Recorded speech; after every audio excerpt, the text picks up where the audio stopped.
into violent convulsions. I had a cardiac arrest. And luckily, there was a doctor close by, and I went into such an outer peace. It was an incredible peace that I went into. And I wasn't dead long enough that I went through the tunnel. I was going through the tunnel, but I didn't go through, the presence of God yet, But it was so incredible. And the Lord told me this. He said, don't fight this, lay under it, and you're going to be okay. Because I didn't have the energy on my own. I was a weightlifter, and I weighed skinny. I was real skinny, and I weighed 195 pounds. I lost 55 pounds of muscle. I got down to 140 pounds. I'm 6'1.5". So I looked really, really bad. And when you're burned like that, your body goes on triple overtime just to heal itself. My head swelled up the size of a pumpkin. Everything swelled up. But the miracle was that I wasn't getting any better, and they gave me a 5% chance to live. And they thought I had blood poisoning 6 weeks into the injury. I just was not getting better. And my friends that came and visited, I was totally wrapped up like a mummy except for my nose. And I was laid out in bed like this. They have these little stretchers, and when they graft your hands, they have these wooden hoops. And then they attach super glue to your fingernails and put hooks on them. And they take rubber bands and they stretch them out. So it looks like you're being tortured. You're not really, but you can imagine. But the process was not getting any better. And the doctors came into my room and they said, "Now you're not going to feel a thing." And they had a nurse grab my leg and pull it down. They took a scalpel and go whoosh, and they sliced my ankle open, and they were doing a blood transfusion. And I thought, damn, I feel everything. And they said, and then they did it on both of them, and they were doing the blood transfusion. Well, about a few days after that, I snapped out of it, and I was supposed to be there at least 90 days in the burn unit.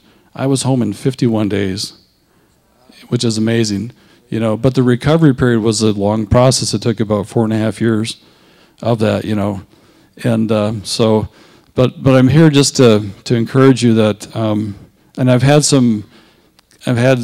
actually I talk about in the book.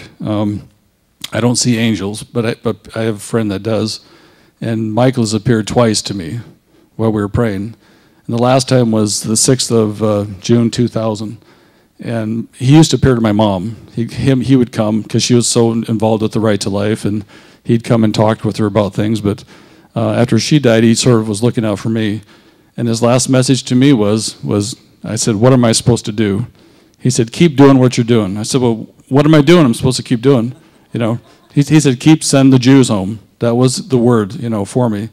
And so I believe that's what my mandate is. My goal is to pay for 2,000 people's airlift from Russia to Israel. In doing so, I met one of the Schindler Jews. His name is Zev Kedem. You remember the movie, The Little Boy That Jumped in the Toilet? The scene, that's my friend. He's 74 right now.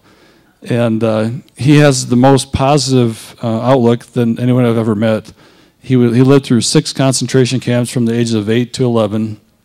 About 11, he got liberated just before his birthday. And just such an incredible person. And so through tragedy and through me not getting bitter about what I've lived through, God has sort of connected me to people in Israel and the government. I've become really close friends with the paramedics in Israel who deal with the suicide bombings.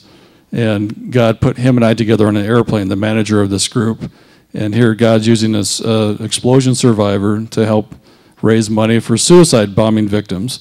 So God has incredible ways that he works things out for the better. So the book is about, it's not about me, it's about you. It's about encouraging you that God has things for your life. Don't let age limit what you're doing.